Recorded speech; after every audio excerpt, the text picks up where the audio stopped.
C'est bon. Ma première question, je voudrais savoir pourquoi vous avez accepté cette interview alors que généralement vous avez plutôt tendance à refuser les interviews des médias dominants, vous considérez comme étant le solde du pouvoir ou de l'empire. Alors pourquoi vous avez accepté cette fois-ci? Alors j'ai accepté pour deux raisons. La première, parce que quand vous êtes entré en contact avec moi, vous m'avez dit « Je suis le journaliste qui vous avait contacté au départ de l'affaire Binti et je n'ai pas relayé cette affaire. Hein. » Et donc j'en ai déduit que peut-être vous étiez plus honnête que les autres, parce qu'effectivement, j'en profite pour le préciser, il n'y avait pas d'affaire Binti, hein, je le précise, c'était une espèce de montage contre moi, une personne que je n'ai jamais vue. Enfin, je ne veux pas rentrer trop dans les détails, mais donc je me suis dit, bon, bah, peut-être qu'il est un peu plus sérieux, notamment que Street Press, qui s'était jeté sur l'affaire, alors qu'ils avaient vraiment les moyens de vérifier qu'il n'y avait pas d'affaire. Voilà. Donc première raison. Et deuxième raison, c'est comme je l'avais dit à Arte, c'est que de temps en temps, pour bien quand même qu'on fasse la différence entre moi, mon parcours, même mon statut d'ennemi public numéro 2, et puis tous les petits dissidents 2.0 là, qui s'amusent à faire des vidéos sur Internet, de temps en temps j'accepte l'interview d'un média important pour effectivement bien montrer que je ne suis pas mythomane, je suis réellement quelqu'un qui incarne l'opposition pour le pouvoir, justement. Voilà. Enfin, l'opposition, la dissidence ou le mal, comme vous voulez. Donc j'avais accepté Arte la dernière fois, en contrefilmant, là, comme je fais toujours maintenant. Pourquoi vous contrefilmez, vous pouvez l'expliquer? Parce que j'ai été naïf plusieurs fois. La première fois, c'était d'ailleurs dans Complément d'enquête. Quand avec un Français juif sioniste, tu commences à dire il y a peut-être des problèmes qui viennent de chez vous, vous avez peut-être fait quelques erreurs. Et où j'avais été pareil, harcelé par deux gauchistes jusqu'à ce que je m'énerve. Et ils avaient filmé un peu off, et puis ils avaient diffusé que ça avec une musique, une voix off, qui m'avait valu immédiatement agression, menace de mort, etc.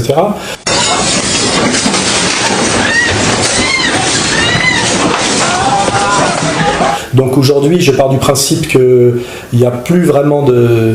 Enfin, il y a une espèce d'état de guerre médiatique, c'est-à-dire que c'est sans foi ni loi. Et donc, ayant été naïf une fois, deux fois, trois fois, en me disant, bon, bah, comme je réponds aux questions qu'on me pose, il n'y a pas de raison de tricher. Et puis j'ai vu parfois des résultats incroyables, c'est-à-dire, je crois qu'Arte, c'était la bonne démonstration. On regarde soi-disant des trucs alors que la caméra ne tourne pas, et ça ne restitue pas du tout l'esprit général de l'interview. Des insultes, encore des insultes. Voilà comment fonctionne le conspirationnisme. Ce que j'ai constaté, moi, c'est qu'aucun journaliste ne peut aller au-delà de la décision de ses supérieurs et qu'il est évident que Arte ne va pas m'aider à ce que les gens pensent en regardant Arte que c'est moi qui ai raison et que ma théorie alternative est plus sérieuse que la théorie officielle. Donc je sais que quoi que vous vouliez vous en tant qu'individu, le pouvoir qui est au-dessus de vous, puisque le journalisme est hiérarchisé verticalement, il n'y a pas de démocratie du journalisme, c'est que de toute façon le montage final me sera défavorable. Voilà. Merci à vous. Je vous en prie. Il y a eu BFM aussi, BFM qui avait été très révélateur. Quel est le message? Comment vous décrirez le message, c'est vous commencez à nous faire chier, vous, la toute-puissante communauté juive organisée, dite communauté sioniste. La logorée va commencer, 38 minutes au total. Dieudonné ne s'est pas soumis. Il a fait un spectacle inouï qui s'appelle Mes excuses. Il a toujours critiqué les communautarismes dans leur ensemble. Il s'est moqué aussi bien des musulmans que des catholiques, que des profs, que même des Africains, des Antillais, des Africains d'Afrique. Il fait tout le boulot, mais la seule communauté qui lui interdit de rire et de la critiquer, c'est la communauté juive organisée. Parce qu'elle en a les moyens et qu'elle a cette espèce de raideur par rapport à la critique. Maintenant, je contrefilme comme ça, j'offre à mon public la réalité de l'interview dans sa longueur, et les gens peuvent peut-être mieux se faire une idée de ce que je raconte et dans quel esprit je le raconte. Voilà, alors après vous avez votre logique, hein, vous vous dites que vous ne pouvez pas vous permettre un truc dans la même longueur, mais moi je vous dis, je suis très méfiant maintenant des médias dominants. Les gens qui me suivent comprendront pourquoi, et je me dis, en contrefilmant, au moins j'ai une espèce de preuve de la manière réelle dont ça s'est passé, au cas où le montage serait très mal intentionné, parce que vous savez très bien qu'on peut faire à peu près ce qu'on veut par le montage, hein.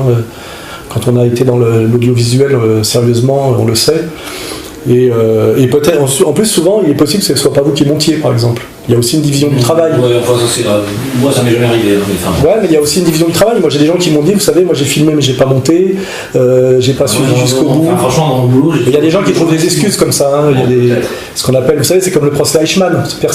Chacun n'a fait qu'un petit bout du truc, vous voyez. Donc, et je trouve que ça, c'est pas mal, que les gens puissent comparer ce qu'ils ont vu à la télé et ce qui s'est passé réellement, en sachant que nous, en plus, on peut mettre un peu plus de durée, quoi. Puis ça me fait des archives. Okay. Voilà, quoi. Pour vous situer un petit peu et disons situer un peu l'importance que vous avez prise dans l'édition, dans le monde d'Internet, etc. et votre influence en dehors des médias dominants, justement, je voudrais savoir un peu la fréquentation de votre site, à combien vous vendez vos bouquins, notamment votre best-seller Comprendre l'Empire. Vous pouvez nous oui. Ça c'est consultable. Hein. On est un des premiers sites de réinformation de France. Puisque tout site confondu, on doit être autour de la, 350e place, mais tout site confondu. Donc c'est ce qui nous fait une fréquentation quotidienne, je crois, autour de 150 000 visiteurs uniques jour. Il faut vérifier, mais enfin c'est de cet ordre-là. C'est très au-dessus de 100 000. Et votre livre ? Et mon livre Comprendre l'Empire, qui est sorti en 2011, qui n'est pas mon dernier livre, mais qui est mon livre de synthèse le plus sérieux, je dirais politique, comme Vers la féminisation était un livre sérieux sur un autre sujet, j'ai largement dépassé aujourd'hui les 100 000 exemplaires. En sachant que c'est un livre qui, à un certain moment, s'est retrouvé dans la liste des meilleures ventes de l'Express et du Nouvel Obs, sans qu'il n'en soit jamais fait aucune recension. C'est-à-dire que, comme c'est un livre qui est très difficilement attaquable, parce que c'est une œuvre écrite, donc c'est pas comme l'oral immédiat. La cohérence est travaillée, etc.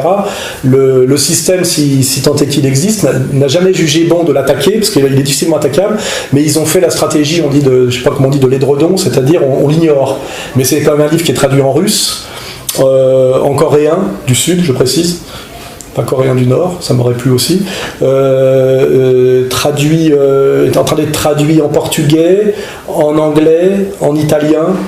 Vous voyez, c'est un livre qui circule, quoi. Et c'est un livre de référence, c'est vrai. Plus de 100 000 exemplaires pour un essai qui n'est pas un essai facile en plus, sans aucun relais des médias, c'est énorme. Hein. C'est-à-dire que si j'avais droit à ce à quoi a droit Zemmour, je vendrais autant que lui, quoi. C'est évident. Alors, je précise que Bernard-Henri Lévy vend 4000 exemplaires de ses essais depuis déjà plusieurs années. C'est assez intéressant de voir que c'est totalement inverse, quoi, quand on voit la promo et la vente, quoi. Mon sujet, donc, c'est l'antisémitisme. Donc, vous êtes considéré comme, le dit l'ennemi public numéro 2, l'antisémite numéro 1 ou numéro 2, généralement. Je voudrais juste citer une phrase que vous avez dite à propos de l'antisémitisme. Ce qu'on appelle aujourd'hui l'antisémitisme n'est en fait que la critique historico-économico-sociologique d'une lente montée au pouvoir d'un groupe parfaitement identifiable qui, à l'intérieur de la bourgeoisie, a pris un pouvoir politique énorme par son pouvoir financier. Ça, vous l'avez oui, bien sûr, oui, ça me paraît très cohérent. Mais c'est ça la définition de l'antisémitisme, c'est considérer que les juifs ont un pouvoir trop important, ont trop d'argent, prennent trop de pouvoir, etc. C'est exactement... cette petite nuance près, c'est que c'est pas les juifs, c'est des juifs, vous voyez. Si je vous dis à un moment donné, la mafia sicilienne existe, vous me dites pas, vous vous attaquez aux Siciliens. Vous faites bien la nuance entre la mafia sicilienne et le peuple sicilien. Oui, là, c'est un groupe parfaitement identifiable, c'est les juifs. Non, c'est la communauté organisée juive, c'est-à-dire que moi, vous remarquerez que dans mes vidéos, mes textes, je différencie toujours bien, pour des raisons morales et de précision politique, ce qu'on appelle le juif du quotidien, qui a une relation à la réalité juive qui lui est personnelle et qui peut avoir toutes les nuances possibles, jusqu'à même une opposition frontale au sionisme, au judaïsme, au talmudisme. Enfin, il y a des tas et des tas de nuances. Et puis il y a ce qu'on appelle la communauté juive organisée, qui est le communautarisme juif, qui est incarné aujourd'hui en France par le CRIF, le dîner du CRIF, avec ses dépendances, la LICRA, qui gère soi-disant la question dite antiraciste, les étudiants juifs de France. Et vous remarquez qu'à chaque fois, ce sont des officines très puissantes que le dîner du CRIF, je ne vais pas vous faire un dessin, mais... Monsieur le président du CRIF. Monsieur le président. Monsieur le président. Monsieur le président. Monsieur le président. Tous les corps constitués viennent se prosterner devant quelqu'un qui représente officiellement 1/6 de 1% d'une population. Oui, pardon, ils ne viennent pas se prosterner, ils sont invités. Non, ils payent 900 € pour venir, et ceux qui sont persona non grata n'ont pas le droit de venir. Et ils subissent un discours d'une personne qui n'a aucun mandat électif, qui dit en gros voilà ce que nous voulons et ne voulons pas pour l'année à venir.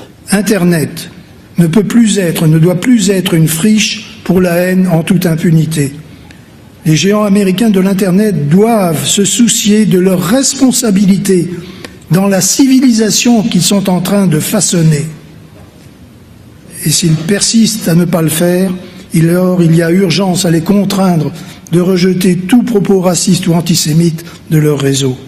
Et je veux dire, ça pose des problèmes aujourd'hui, au point même qu'Elisabeth Lévy s'en inquiète off. Eh ben, pose ta question sur le dîner du CRIF. Non, on a droit à une question off à la fin. On a droit à une question. Non mais, est-ce que vous allez un peu...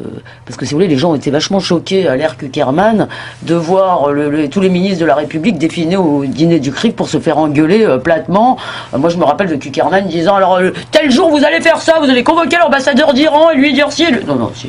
Que Zemmour reconnaît que c'est un problème. Quand Napoléon a créé le CRIF, ce n'était sûrement pas pour qu'il se transforme en groupe de pression communautaire, mais tétanisé par la crainte d'être traité d'antisémite, hanté par le souvenir obsédant de Vichy, nos politiques de droite comme de gauche ont eu la faiblesse de tolérer ces dérives.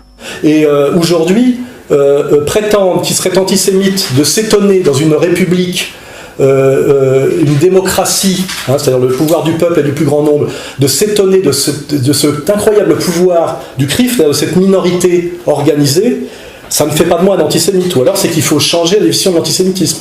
Pour moi, l'antisémitisme, c'est quelqu'un qui dit, pour des raisons raciales, un juif est, quoi qu'il veuille ou quoi qu'il fasse, est un type qui est voué à une certaine pratique, une certaine vision du monde.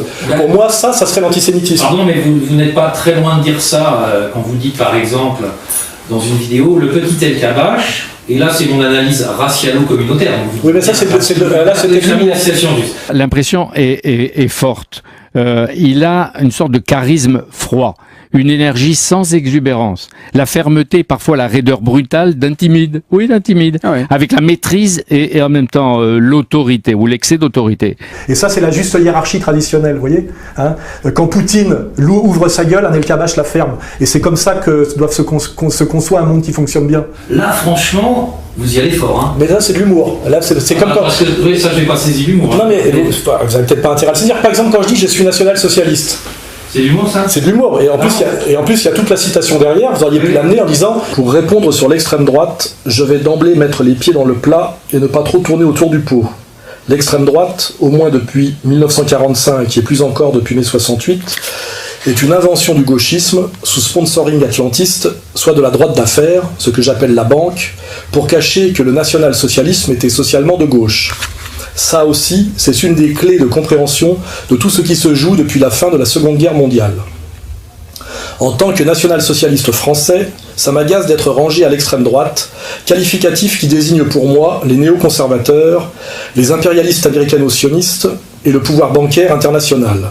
Donc, ma réponse, c'est que je ne suis pas d'extrême droite, je suis national-socialiste, mais on peut considérer que c'est pire.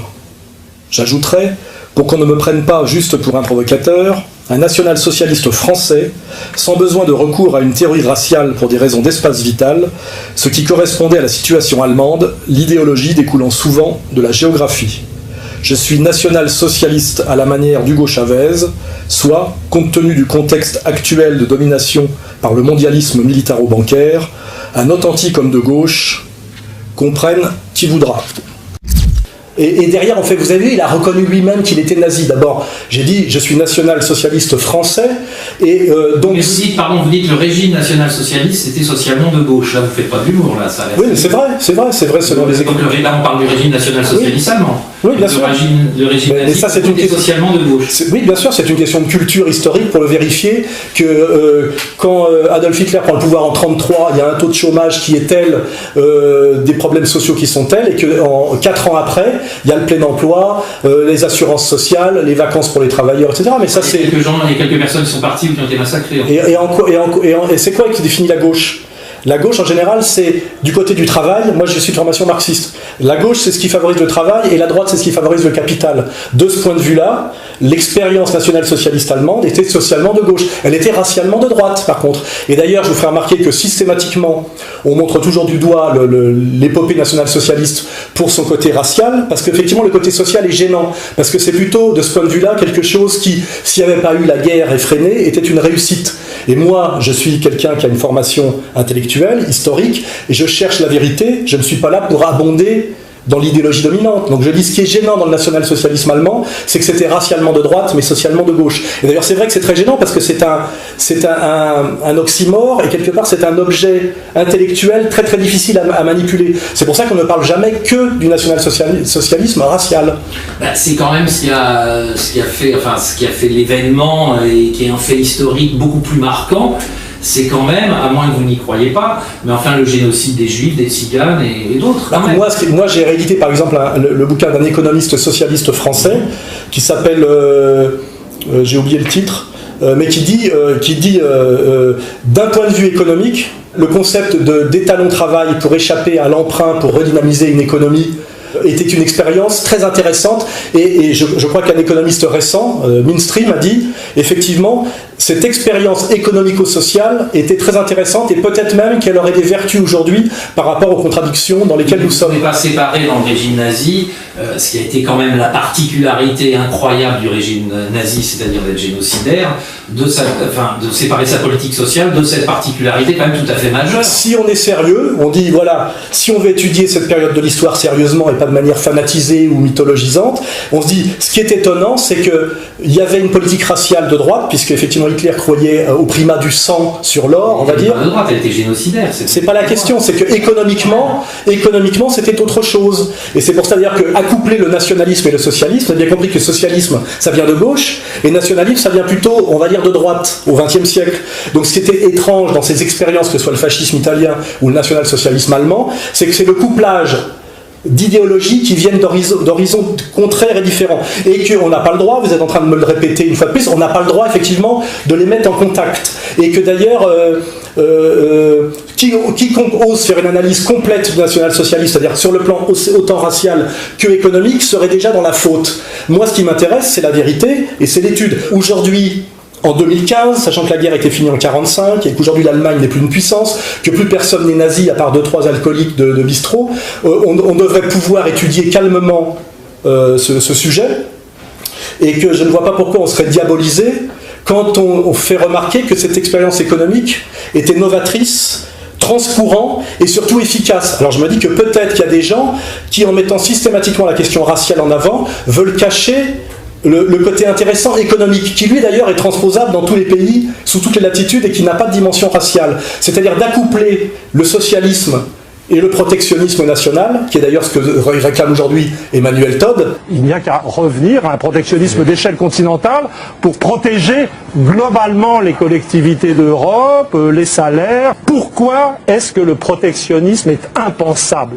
C'est-à-dire pourquoi on ne peut pas accepter de parler de l'évidence.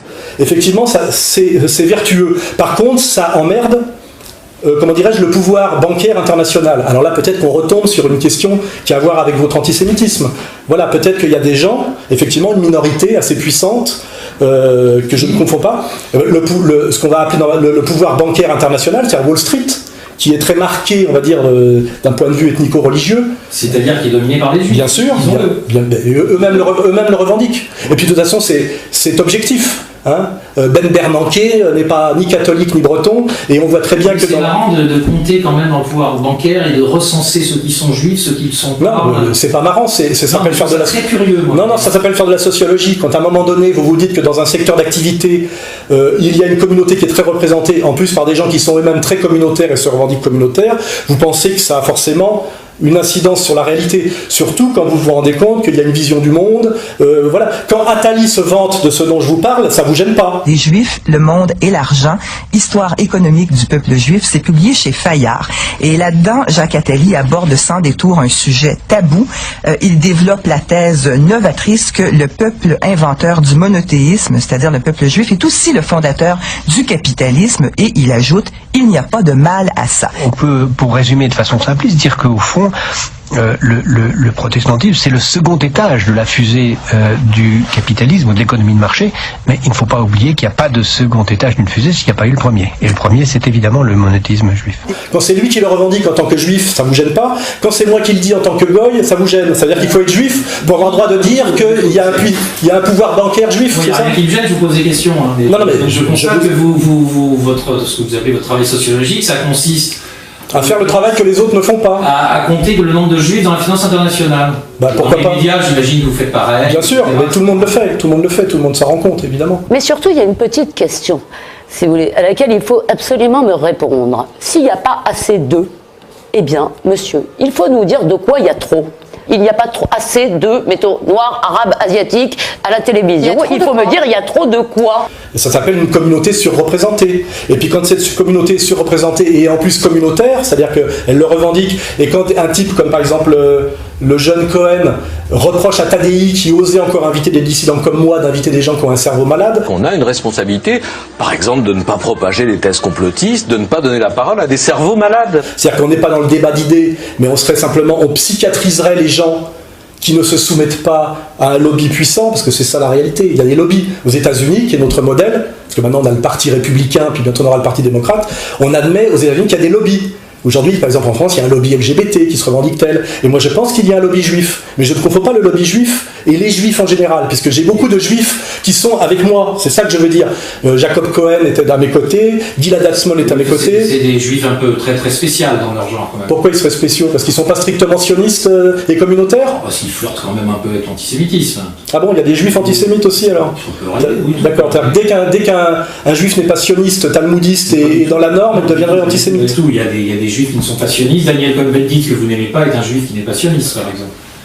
Ça reste à vérifier. Il n'est pas dans ses discours. Pardon, excusez-moi. Quand vous dites que vous n'avez pas d'analyse raciale, excusez-moi, je suis obsédé par El Kabash, mais le petit El Kabash, et là c'est mon là, vous allez communautaire. Vous pouvez citer 20 fois cette phrase parce que vous n'avez que celle-là et elle est dite avec humour. D'autant plus que Poutine n'est pas évident quand on... Ah non, mais moi j'ai beaucoup d'humour. Il y a des gens qui pensent que Dieudonné n'est pas un comique. Moi je pense que c'est le meilleur comique de France et tous les gens qui sont allés le voir le savent.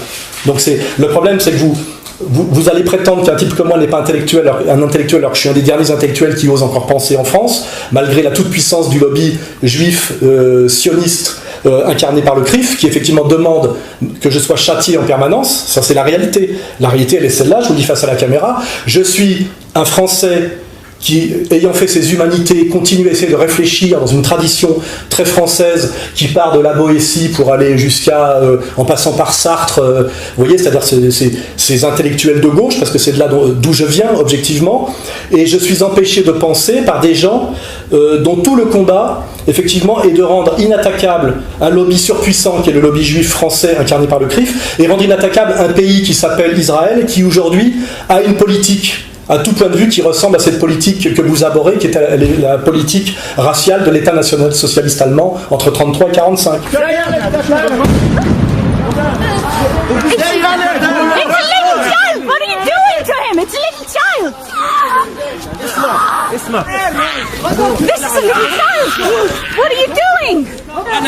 Pour vous, ce que fait Israël aux Palestiniens, c'est un peu ce que les nazis ont fait aux Juifs? Bien sûr, oui, c'est très proche, oui. Purification ethnique. Pas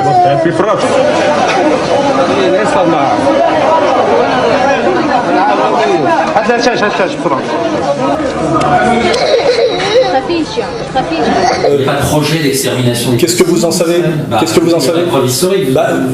Vous regardez la carte, vous regardez la zone blanche et la zone verte, vous regardez ce qu'était la Palestine avant 48, en 48, en 66, en 73, et vous voyez disparaître.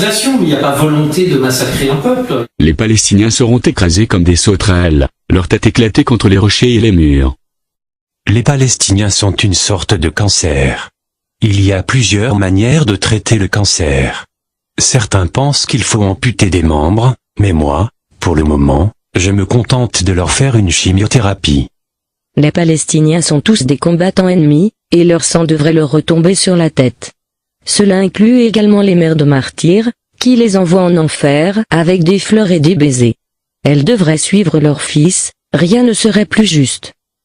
Ça se discute quand on voit comment sont traités les Gazaouis. Il y a une volonté de désespérer, de tuer. Ces gens-là affirment qu'ils tuent des femmes et des enfants en conscience. Non, je pense que tout Français honnête qui a des valeurs de gauche non seulement est scandalisé par la politique israélienne, mais s'étonne effectivement, notamment que des journalistes comme vous, qui prétendent me chercher des poux dans la tête sur la question raciale, soient si complaisants avec Israël. Et moi je le dis parce que je suis ancien journaliste professionnel, j'affirme qu'aujourd'hui la soumission au sionisme est en France une condition de possibilité pour travailler dans le journalisme mainstream. Voilà. Donc c'est que je suis soumis au sionisme. Bien sûr vous l'êtes, sinon vous ne pourriez pas travailler à France 2, c'est une évidence. Mais c'est un peu là, pardon, c'est un peu un sophisme, vous dites, comme il est, j'ai rien dit là. Si, vous n'avez fait que essayer de m'amener sur un terrain racial, en prenant une petite phrase où je m'amusais avec El Kabash et Poutine, sachant que Poutine est un slave, c'est-à-dire que dans la théorie raciale hitlérienne, c'est un sous-homme. Donc en plus, c'était pour me marrer, parce qu'effectivement, il y avait une fascination du petit El Kabash pour le... Honnêtement, c'est pas très drôle. Moi, je trouve ça drôle. C'est vous qui décidez ce qui est drôle et pas drôle. Non, mais j'ai le droit de pas trouver ça. Moi, vous voyez, par exemple, les émissions d'Hanouna, ça me fait pas rire. Attention, Alphonse Daudet a écrit les lettres de mon... Qui... Non. Vous voyez, je trouve ça de la destruction de la culture française. Arthur et ses bagues me fait pas rire non plus. Dieudonné me fait terriblement rire, voilà. Donc j'estime qu'il n'y a pas encore de police du rire en France, mais on y vient avec l'esprit Charlie, vous voyez. Non mais j'ai le droit de pas trouver ça drôle. Non, et moi j'ai le droit de trouver ça drôle, effectivement, et j'ai le droit de trouver effectivement qu'il y a un point commun entre la manière dont l'État d'Israël traite les Gazaouis à Gaza et la manière dont les nazis traitaient le ghetto de Varsovie.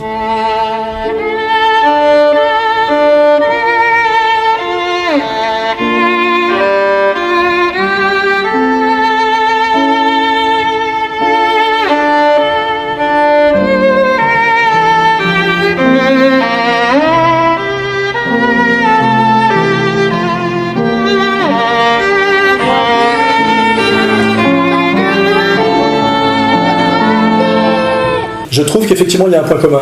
J'ai le droit de le penser et il y a beaucoup d'éléments qui me permettent de le penser objectivement. Mais je pense que si vous me disiez à quelconque moment c'est pas faux, comme d'ailleurs la journaliste d'Arte qui m'a dit 2-3 fois off, je suis pas loin d'être d'accord avec vous sur certains sujets. Il y a des choses que vous dites que je suis complètement d'accord. Il y a des autres qui je ne suis pas d'accord. Mais elle le disait toujours off. Je pense que si vous étiez d'accord avec moi, vous auriez des gros problèmes pour travailler. Voilà. Et je le sais parce que j'ai vérifié l'évolution de journalistes comme Ardisson, comme Tadei, qui ont systématiquement été emmerdés quand ils n'étaient pas strictement alignés sur une ligne, on va dire CRIF-sionisme. Les gens qui pensent qu'on n'a jamais marché sur la Lune, que le 11 septembre n'a pas existé, ou que les chambres à gaz... Mais ils ont le droit de... Qui dans les gens que vous avez... Peut-être Soral, c'est à lui que vous faites allusion. Et que petit à petit, pour continuer à maintenir, je dirais, leur qualité de vie et leur pouvoir de consommation, ils ont fini par arrêter de donner la parole à des gens comme moi, à éviter certains sujets, et même à la fin, à porter leur petit obol, à mettre au pot quand il le fallait, c'est-à-dire me cracher un peu dessus, etc. Est-ce qu'il y a des gens que vous ne recevriez pas en revanche? À part Dieudonné, à qui j'ai dit sur un plateau que je ne le recevrai pas, tant qu'il ne se leur a pas demandé pardon, il y a peu de monde. Peut-être Alain Soral aussi, que j'ai reçu à l'époque, et qui... Maintenant, il dit des choses que je ne peux pas cautionner en le recevant. Pardonnez-moi, mais je vais vous poser une question un peu brutale, mais je pense qu'elle est légitime et que beaucoup de gens se demandent ça, mais vous n'êtes pas un petit peu obsédé par les juifs, le sionisme et le CRIF quand même? Eh ben, j'ai l'impression aujourd'hui, moi, que c'est l'inverse. C'est-à-dire que aujourd'hui, c'est Shoah matin, midi et soir. Plus de 70 ans après, les survivants vous racontent comment ils sont sortis du camp de l'enfer. How do you feel about the fact that 6 million Jews were executed, killed? Yeah, no, I feel very sorry about it. I'm very, very sorry. But you did it! Amos Gitaï, votre film évoque la Shoah. Tzili, c'est une jeune juive, sa famille entière a été déportée, elle a réussi à échapper à la mort. Moi j'aimerais poser la question, comment se fait-il qu'on parle 10 fois plus aujourd'hui de la persécution des juifs par les Allemands en 40-45, on en parle 10 fois plus en 2015 qu'on en parlait en 2005, qu'on en parlait en 1995, c'est-à-dire que plus on s'éloigne de cette période, et moins notre période actuelle... Vérifier statistiquement. C'est très très vérifiable quand on a une culture médiatique et historique. On s'est mis à parler de ça de plus en plus. Même le terme Shoah est un terme inventé au début des années 80, qui nous vient des États-Unis. On n'a jamais employé ce terme avant, qui est un terme religieux. C'est depuis votre film qu'on nomme l'extermination des Juifs, la Shoah. Oui, c'est moi qui ai donné le nom. Et quel est le nom de ce film? Je dis Shoah. Ça veut dire quoi? Ça veut dire Shoah. Mais il faut traduire, personne ne va comprendre. Oui, à l'époque, personne ne comprenait. Ouais. Et je dis, c'est ce que je veux, que personne ne comprenne. Il y a une mythologisation de tout ça progressive, et aujourd'hui, si vous regardez les émissions, on voit Hitler en permanence à la télévision. Révélation sur un Hitler méconnu. Un Hitler millionnaire. Il avait des comptes en Suisse et en Hollande. Hitler a échappé à plus de 30 attentats. À travers un documentaire inédit, retour sur les tentatives les plus audacieuses. Adolf Hitler et sa femme Eva Braun, unis jusqu'à la mort. Ils se sont suicidés côte à côte, mais ce qui s'est passé ensuite est l'un des derniers mystères de la Seconde Guerre mondiale. On nous parle de Shoah et de camps de concentration toute la journée, alors que ce n'est pas déterminant par rapport aux problèmes économico-sociaux et même sociétaux que rencontre la France aujourd'hui, avec la crise économique, la destruction des emplois industriels, la montée des tensions communautaires, la question de l'implantation ou pas de l'islam en France, l'immigration, etc. Pourquoi y a-t-il Shoah matin, midi et soir en France aujourd'hui dans les médias? Je vous fais cette promesse qui est un engagement. La République française n'oubliera jamais. Comment l'antisémitisme peut-il encore ressurgir? Telle est la question. Pensez-vous les yeux dans les yeux honnêtement que la communauté juive française est en danger aujourd'hui, que ce serait une minorité opprimée en danger, qu'il faudrait surprotéger? Le pensez-vous sérieusement? Il y a effectivement, selon les chiffres officiels du ministère de l'Intérieur... Non, c'est des chiffres qui sont fournis directement par les associations juives. Je vous laisse la responsabilité. Oui, mais c'est vrai, c'est le CRIF qui les fournit. Et ça, je vous laisse la responsabilité de ces propos, mais en tout cas, il y a effectivement une augmentation des actes antisémites. Je pense que c'est faux. C'est absolument faux. Moi qui fréquente les banlieues et la population française d'origine immigrée, je suis certain que c'est absolument faux. Par contre, il y a un agacement qui monte, mais dans toutes les couches de la société, de cette surchoatisation de la société française, et de voir aujourd'hui qu'un président de la République française, un Premier ministre, donc qu'un Premier ministre de la France dit que les Juifs seraient une avant-garde de la République. Les Juifs de France sont plus que jamais les Français à l'avant-garde de la République et de nos valeurs. C'est-à-dire qu'il y aurait une avant-garde, une arrière-garde, ou qu'il est éternellement attaché à Israël. Par ma femme, je suis lié de manière éternelle à la communauté juive et à Israël. Alors qu'il est Premier ministre de la France, il devrait être éternellement attaché à la France. Pourquoi un Premier ministre de la France serait éternellement attaché à un pays étranger, et notamment à Israël? Quand même. Moi, je pense que les gens sont conscients de tout ça et que c'est ça qui les agace. Et c'est peut-être ça qui pourrait créer, je dirais, une sorte d'antisémitisme, d'agacement, qui ne jamais ne dérive sur quoi que ce soit de physique. Moi, je fais remarquer que je suis en permanence menacé et agressé par cette toute-puissante communauté juive organisée. Moi, je ne produis jamais qu'un travail critique. Oui, bien sûr. Oui, j'ai des procès. Le CRIF vous agresse pas. J'ai des procès, bien sûr. Il y a la Ligue de défense juive qui vous a agressé. Oui, la LICRA me fait procès sur procès. Mais ça ne vous attaque pas, il vous attaque en justice. Oui, c'est de la persécution, excusez-moi. Les procès de Moscou, c'est quoi? C'est des procès en justice aussi. Ils ont le droit de vous faire procès. Vous aussi, parfois, vous faites procès. J'ai 16 procès en ce moment qu'on m'intente, ils viennent tous de cette communauté-là. Est-ce que vous en avez conscience? 16, c'est beaucoup. Oui, mais parce que vous les attaquez un peu systématiquement. Parce que je me défends contre leur toute-puissance, voilà. En tant que Français, patriote de gauche. Quand vous faites une quenelle au mémorial d'Auschwitz, c'est pour se défendre de leur... C'est pas le mémorial d'Auschwitz, déjà vous mentez. C'est à Berlin, oui. Et c'est un espèce de terrain vague avec des blocs de béton qui a été construit en 2005 et qui n'est absolument pas un endroit où il y a eu des morts ou quoi que ce soit. À la limite, s'il y a eu des morts sur là, ce sont des mémorial.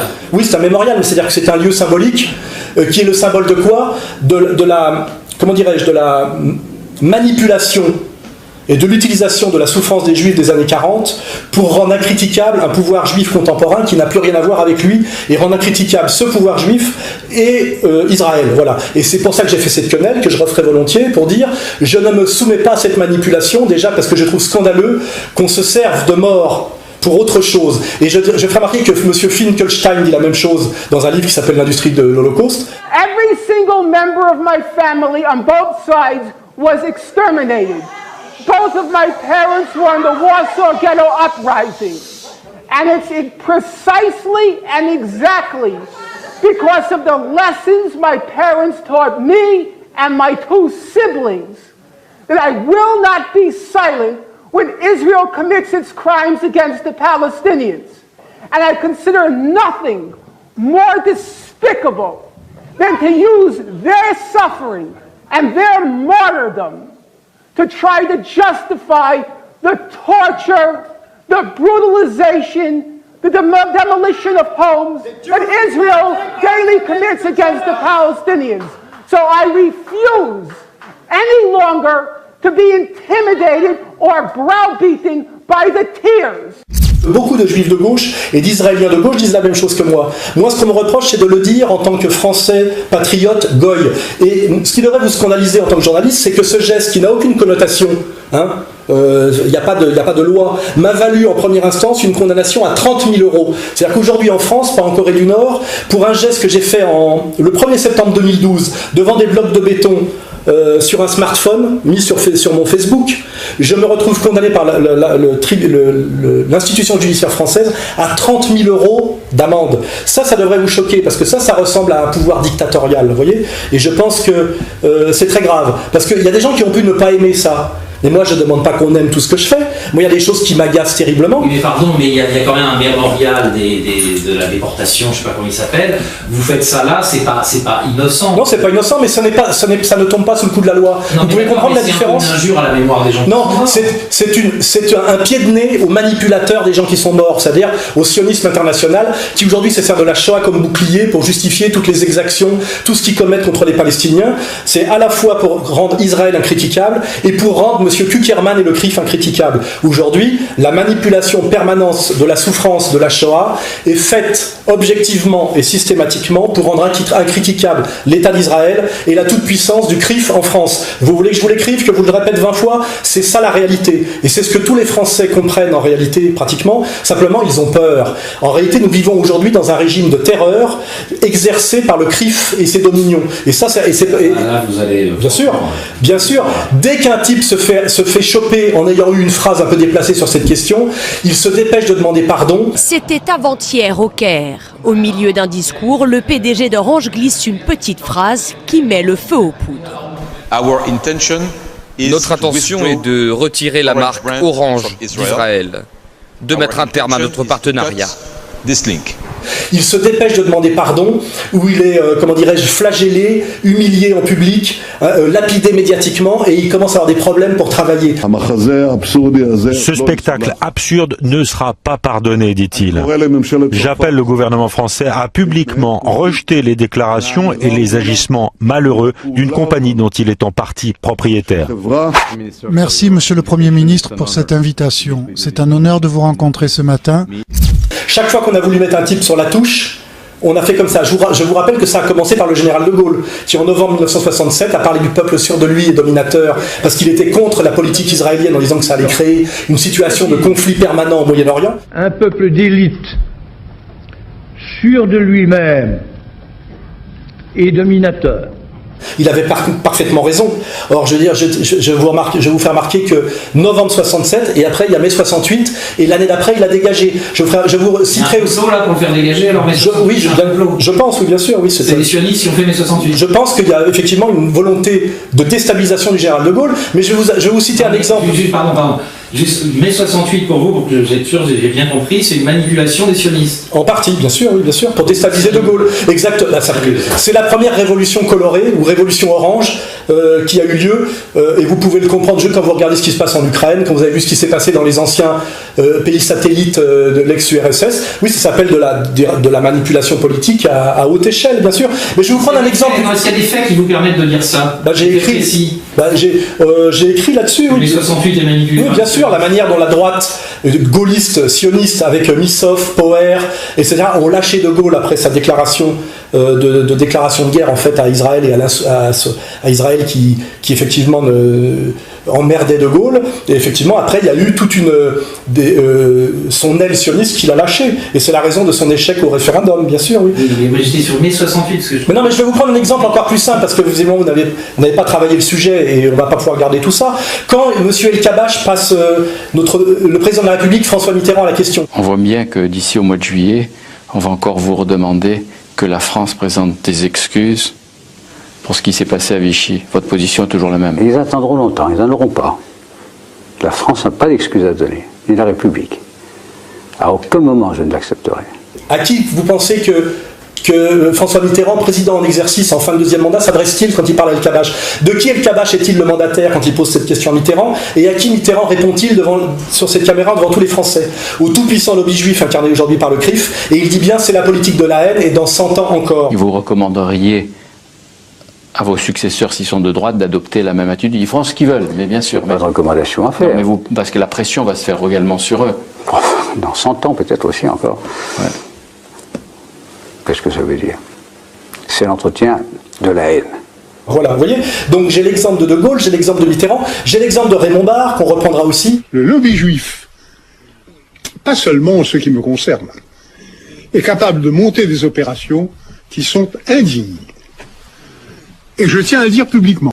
C'est une méthode ignoble que je subis moi-même par ce même lobby juif. Vous voyez, je suis simplement un intellectuel français, un peu courageux, c'est tout. Ce que je dis... Excusez-moi de vous interrompre, mais vous dites que mai 68 a été une création, une manipulation des sionistes. J'aimerais savoir quels sont les faits précis qui vous laissent penser ça. J'ai écrit là-dessus, il y a des livres là-dessus, il y a notamment un livre de Paul-Marie Couteau très précis là-dessus. Renseignez-vous, je ne vais pas vous faire une démonstration maintenant.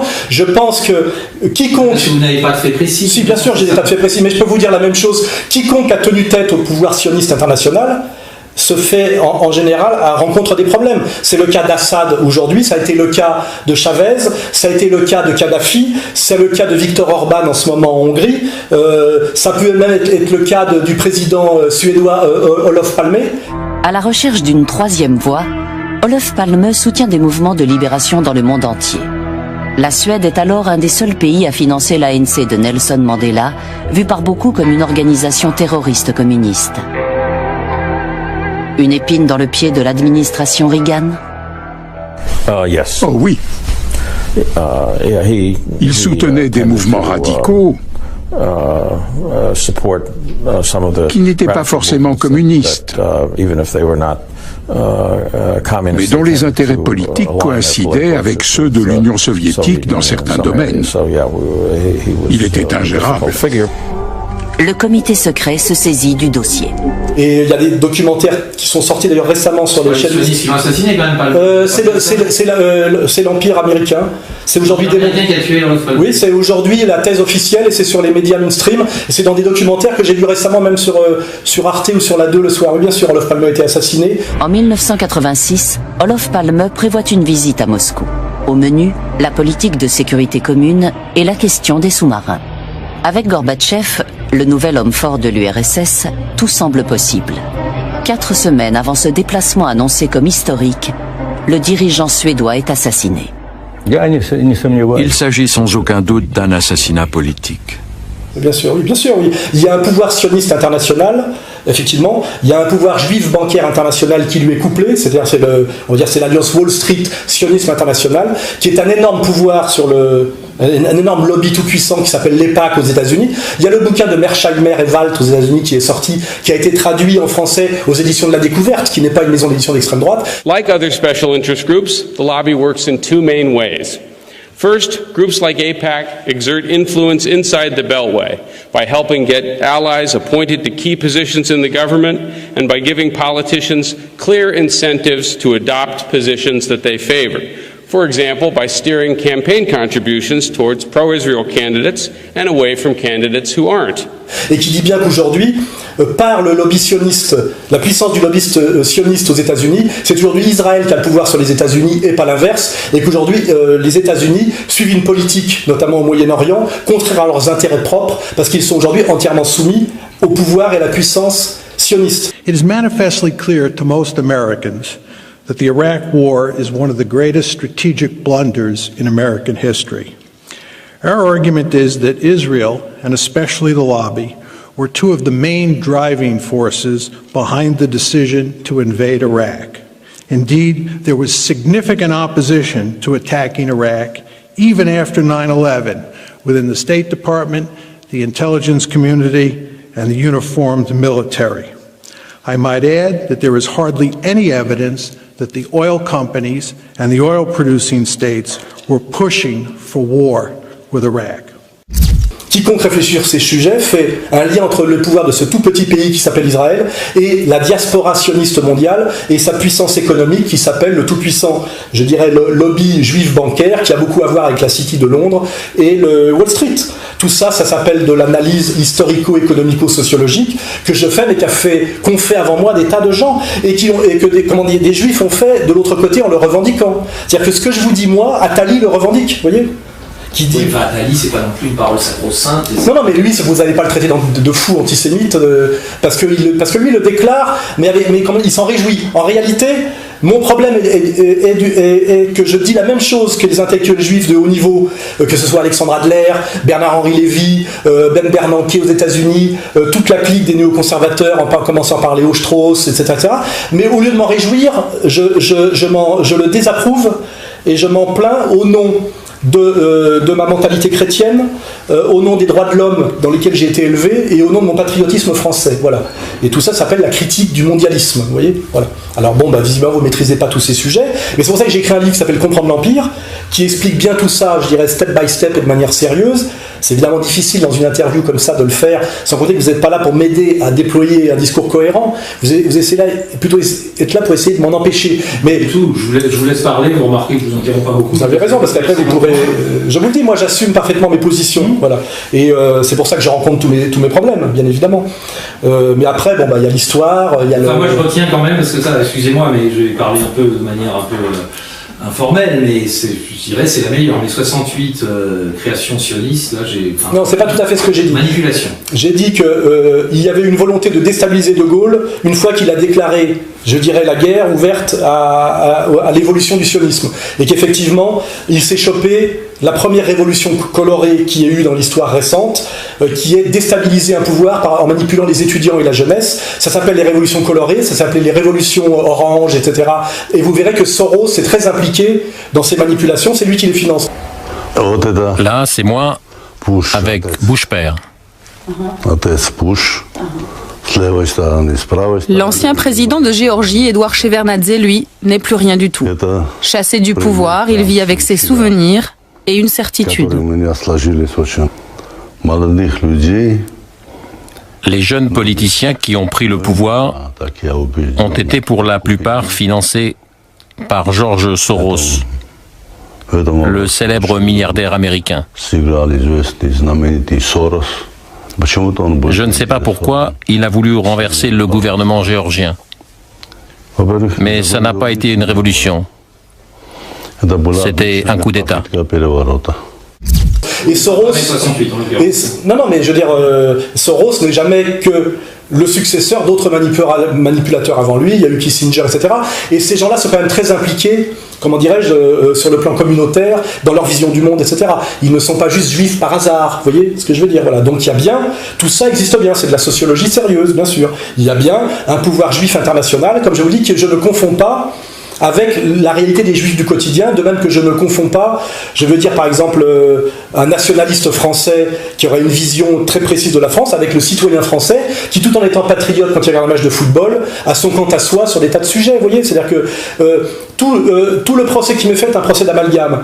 Vous essayez de me faire dire, ou vous dites, oui mais quand vous dites les juifs, vous dites tous les juifs. Je dis non, des juifs. Il y a, je dirais, une communauté organisée qui s'appelle le lobby juif, on va l'appeler comme ça, et puis il y a par ailleurs les juifs du quotidien. Et je dis bien, je ne fais pas l'amalgame, parce que pour faire l'amalgame, il faudrait être racialiste, et là on tomberait dans quelque chose de délirant. Vous avez des analyses racialo-communautaires quand même. J'en ai très peu, j'en ai beaucoup moins que les juifs eux-mêmes, quand on regarde leurs textes fondateurs, puisque pour être juif, je vous signale monsieur, auquel vous échapperait, il faut que votre mère soit juive, pour être sûr que le sang soit purement juif. Donc effectivement, les derniers racialistes qui existent dans leur manière d'être communautaire, il me semble, ce sont peut-être les juifs, car eux existent de façon totalement raciale, bien sûr.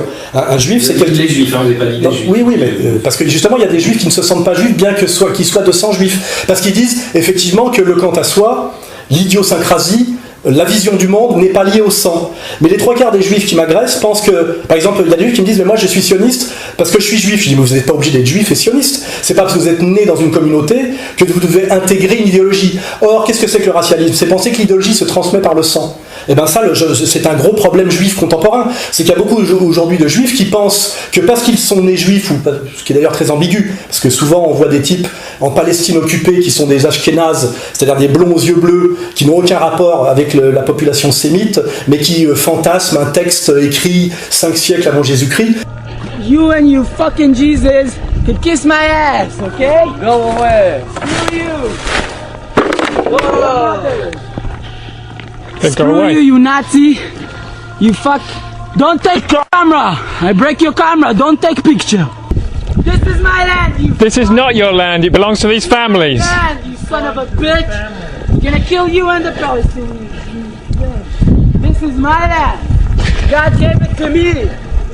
Enfin, je veux dire, il y a quelque chose de très délirant là-dedans, mais ce qui est sûr, c'est que moi, je ne me définis pas du tout racialement, je suis un patriote français de gauche qui vient du Parti communiste et qui est venu d'ailleurs au néo-nationalisme pour des raisons d'analyse économique, mais par contre j'ai face à moi une communauté qui elle existe par le sang et par Dieu, vous voyez, c'est-à-dire que ce qui fait le juif, c'est normalement, c'est qu'il croit dans le Dieu des juifs et qu'il est de parents juifs et normalement même de mère juive. Donc là ça devrait peut-être vous choquer, une communauté qui se définit racialement dans un pays qui ne reconnaît ni les communautés ni je dirais la loi et le droit racial. Donc là, vous voyez... Vous dites d'ailleurs, mais là, je pense que vous allez assumer sans problème, le judaïsme est intrinsèquement racialiste et raciste. Oui, mais beaucoup de juifs le disent, bien sûr.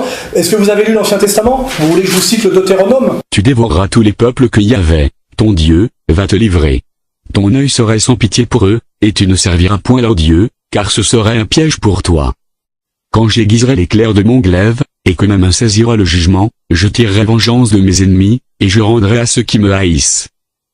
J'enivrerai mes flèches de sang, et mon épée se répétera de chair, du sang des tués et des captifs, de la tête chevelue de l'ennemi. Nation, poussez des cris de joie en l'honneur de son peuple. Car Yahvé venge le sang de ses serviteurs, il tire vengeance de ses adversaires, et il fait l'expiation pour sa terre, pour son peuple.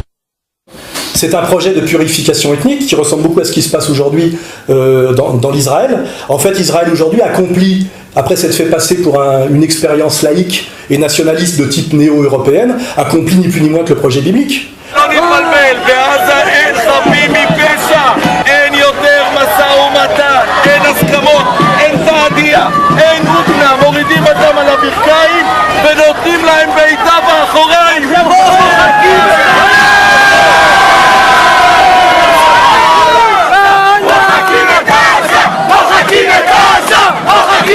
C'est revendiqué par toutes les élites juives au pouvoir, c'est-à-dire cette coalition d'extrême droite, car je vous rappelle que le pouvoir sioniste est un pouvoir d'extrême droite, bien plus d'extrême droite que le Front National, puisque c'est la coalition de militaires avec un projet de purification ethnique assumé, et la coalition il n'est pas assumé. Bien sûr, il est totalement assumé. Netanyahou et Lieberman ont un projet, et depuis Sharon, ont un projet de purification ethnique officiel. J'ai l'impression que vous ne connaissez pas bien le sujet. Le ministre israélien des Affaires étrangères, Avigdor Lieberman, a tenu des déclarations choquantes à l'égard des Arabes israéliens, en estimant qu'il fallait décapiter à la hache ceux qui n'étaient pas fidèles à Israël. Des propos tenus dimanche. Je voudrais dire que quiconque est avec nous devrait tout obtenir comme il le mérite, a déclaré Lieberman. Mais pour ceux qui sont contre nous, il n'y a rien à faire. Nous devons prendre une hache et couper leur tête. Autrement, nous ne survivrons pas ici.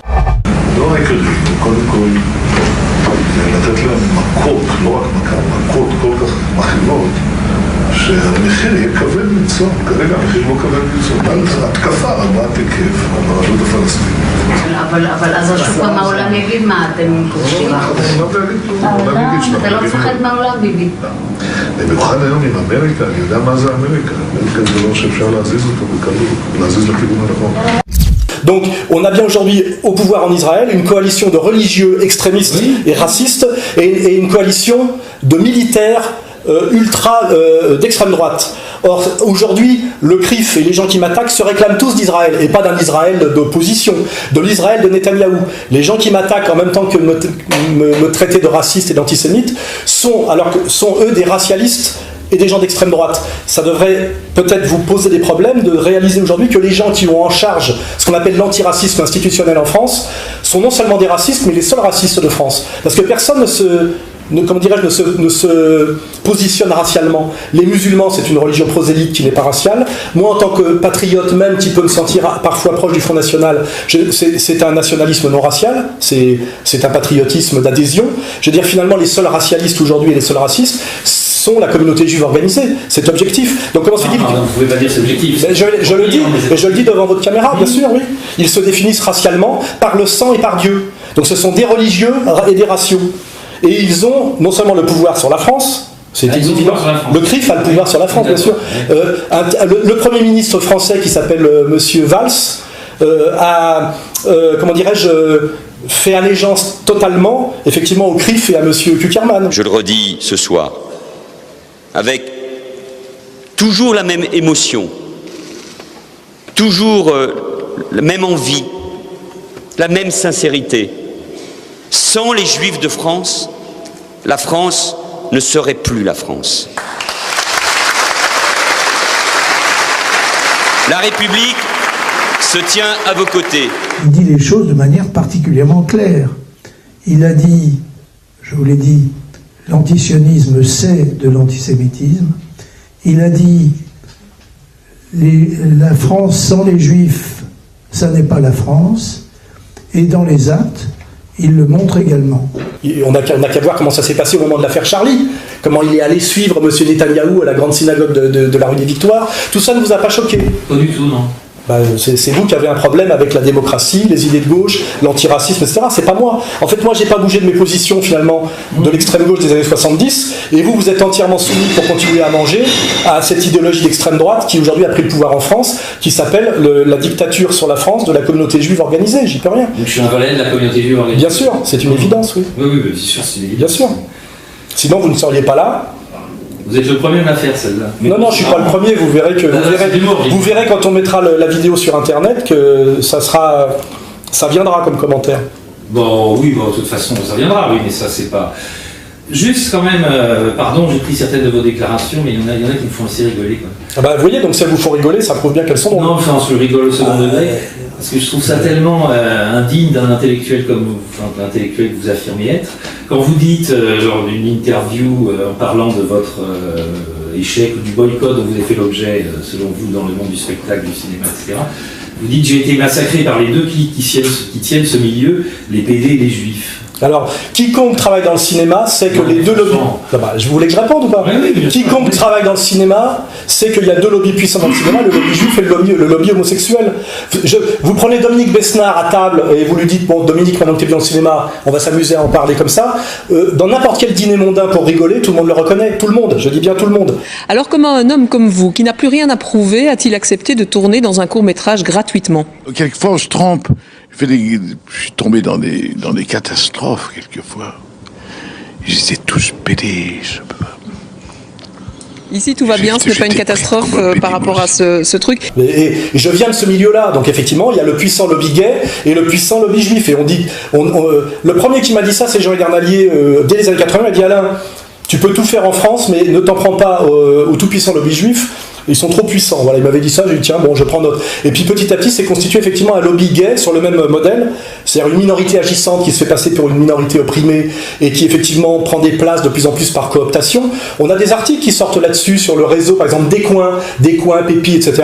Effectivement, les deux lobbies qui sont très puissants aujourd'hui, notamment dans l'appareil d'État par rapport notamment les hauts fonctionnaires, etc.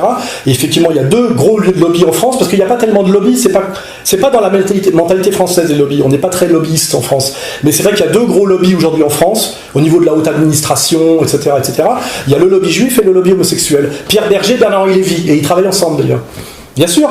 En quoi c'est choquant de dire ça? C'est une évidence, tout le monde le sait. Je trouve ça... Si vous ne savez... pardon, mais je trouve ça délirant. Mais... c'est peut-être pour ça que vous êtes à ce tout petit poste d'intervieweur. Sinon, vous seriez patron. Moi, je pense que quand je dis ça, El Kabbach rigole, mais il se dit on va botter le cul de Soral, mais il a tout compris. Vous voyez, bien sûr, oui. Bien sûr. Vous pensez comment ça? Bien sûr, mais j'en suis sûr, je le sais. J'ai parlé avec beaucoup de juifs de haut niveau, parce qu'ils aiment bien rencontrer la bête immonde, vous voyez, ça les excite. C'est dans le temps, les antisémites avaient leurs juifs. Aujourd'hui, dans le pouvoir juif, ils ont leur antisémite, vous voyez, parce que s'ils se disent, tiens, un type qui résiste encore un peu, qui ose nous tenir tête, ça les excite, donc ils me convient à dialoguer avec eux. Et ils disent pas, Alain, tu as tort ou tu te trompes, il dit, on va te botter le cul. Vous voyez, on dit, calme-toi, tu vois, c'est-à-dire que c'est valide. Et de toute façon, toutes les persécutions que je subis valident mon analyse, sinon il se passerait rien. Si j'étais juste paranoïaque, il se passerait rien. Or, il se passe beaucoup de choses. Ma marginalisation, Dieudonné, par exemple, un jour, il a fait un sketch chez Fogiel, qui est très bien passé d'ailleurs sur le moment. Je ne dis pas ça pour. Je ne dis pas ça pourquoi d'ailleurs. Tu veux un coup de main? Non, taisez-vous. Je me suis récemment, vous l'avez vu, je ne dis pas ça parce que je me suis récemment reconverti au fondamentalisme sionisme, enfin bon, pour des raisons qui me sont purement professionnelles, enfin spirituelles. Je trouve, j'ai une petite chose à vous dire. Il suffit de remettre les images. Puis d'un seul coup, le monde lui est tombé sur la tête. Ses détracteurs l'accusent d'antisémitisme. Le spectacle que Dieudonné devait donner demain à Paris a été annulé par l'Olympia. La direction de la salle de spectacle estime n'avoir pas les moyens de garantir la sécurité du public. Parce qu'il avait montré du doigt quoi? Le puissant lobby sioniste international. Bon ben voilà, c'est après on voit son chemin. Alors que pourtant il était métis, antiraciste, anti-Front National. Il avait quand même des fondamentaux bien plus solides que M. Kuckerman, vous voyez, pour oser parler d'antiracisme. Et ben aujourd'hui il est considéré comme l'enfant naturel d'Hitler. Et par qui? Je vous le fais pas dire. Des gens comme Dieudonné, comme Hitler, parce que pour moi c'est la même engeance. Le livre Mein Kampf, si on le regarde de près, nous avons quelqu'un qui a fait une comparaison entre Mein Kampf et les textes de Dieudonné. Il y a beaucoup de ressemblances. Donc voilà, c'est-à-dire, je ne fais que décrire une situation objective, et je le dis à mon âme et conscience, il y a effectivement des groupes de pression dans certains domaines, il y a des lobbies, il y a par exemple le lobby catholique qui est infiniment faible aujourd'hui et moribond.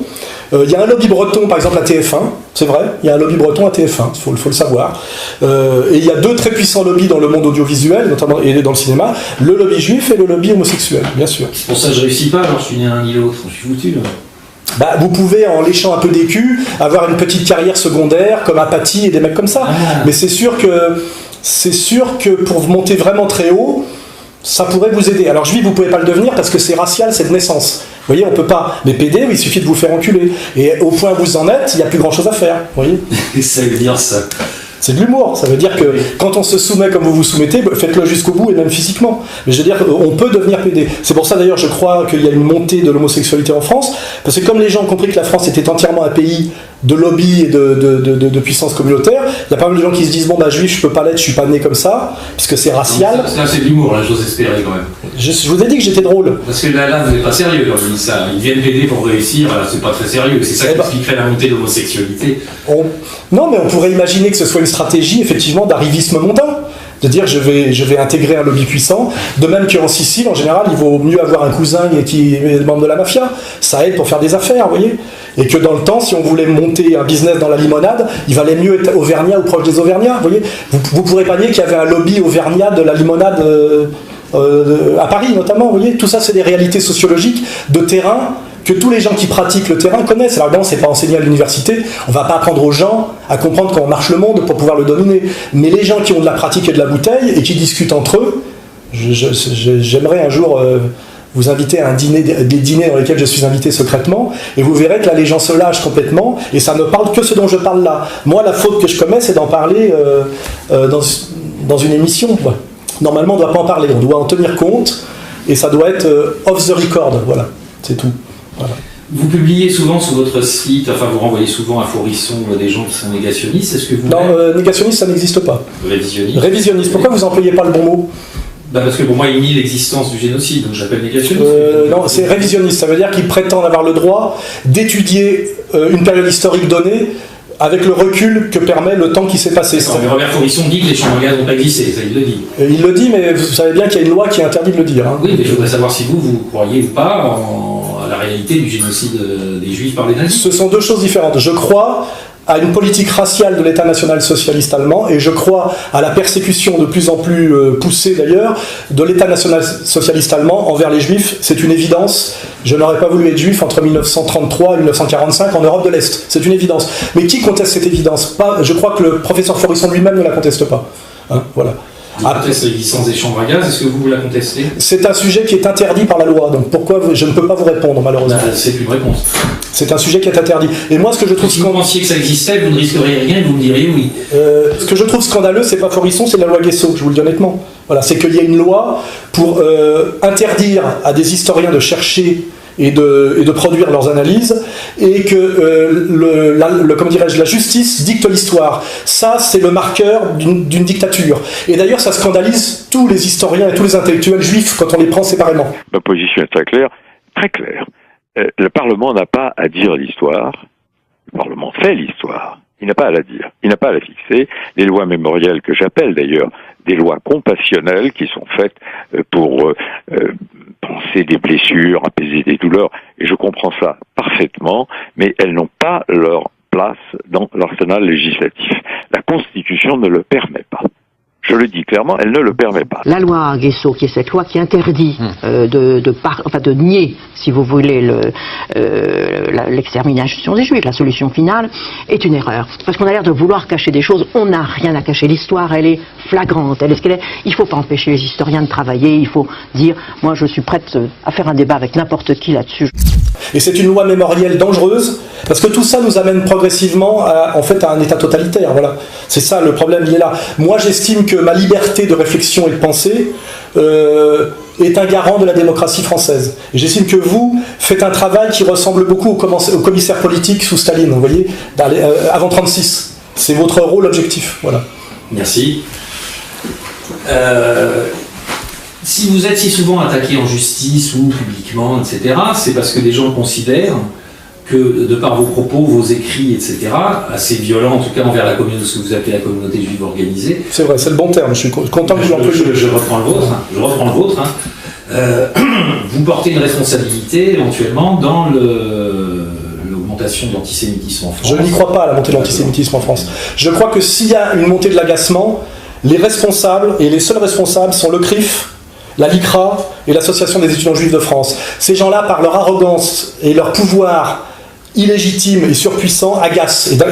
Et même encore pour aller plus simplement, le plus grand responsable de la montée de l'antisémitisme en France, et à mon avis depuis 30 ans, Bernard-Henri Lévy, vous voyez, lui fait monter l'antisémitisme. Je pense que moi, non.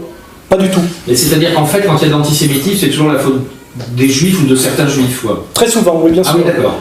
Quand on étudie par exemple ce qu'on appelle les pogroms en Pologne au XVIIIe siècle, on se rend compte, comme disait Gilad Atzmon, que ce sont ce qu'on appelle des jacqueries, des révoltes de paysans pauvres contre des abus, des abus d'une minorité communautaire juive, oui, bien sûr. Donc c'est un peu de leur faute. Bien sûr, oui. Suivi des pogroms, oui. Oui, bien sûr, oui, bien sûr. Mais de toute façon, quand on est un historien sérieux, vous voulez que je vous cite Bernard Lazare? Vous savez qui est Bernard Lazare? Oui, oui. C'est un des grands intellectuels juifs, un des pionniers de la défense de Dreyfus. Oui, il a écrit un livre. Le dernier livre qu'il a écrit, le dernier livre avant de mourir qu'il a écrit, qui s'appelle L'antisémitisme, son histoire et ses causes. Et le paragraphe inaugural de ce livre, dont je suis l'éditeur et le préfacier, c'est: partout où les Juifs, cessant d'être une nation, prête à défendre sa liberté et son indépendance, se sont établis, partout s'est développé l'antisémitisme, ou plutôt l'antijudéisme. Il faut donc, puisque les ennemis des Juifs appartenaient aux races les plus diverses, qu'ils vivaient dans des contrées fort éloignées les unes des autres, qu'ils étaient régis par des lois différentes, gouvernés par des principes opposés, qu'ils n'avaient ni les mêmes mœurs, ni les mêmes coutumes, qu'ils étaient animés d'esprits dissemblables, ne leur permettant pas de juger également de toutes choses. Il faut donc que les causes générales de l'antisémitisme aient toujours résidé en Israël même, et non chez ceux qui le combattirent. C'est une bonne réflexion, n'est-ce pas? Comment se fait-il que cette communauté rencontre depuis 2500 ans l'hostilité partout, chaque fois qu'elle reste un moment quelque part? C'est une bonne question, et je pense que... Répondez-y. Je pense qu'il est possible qu'il y ait une partie de cette communauté, une minorité agissante, qui ait un comportement dominateur, comme le disait Charles de Gaulle, qui crée petit à petit une hostilité. Par exemple, aujourd'hui, l'incroyable pouvoir de Bernard-Henri Lévy, qui n'a aucune justification. Vous êtes un peu obsédé par Bernard-Henri Lévy, hein?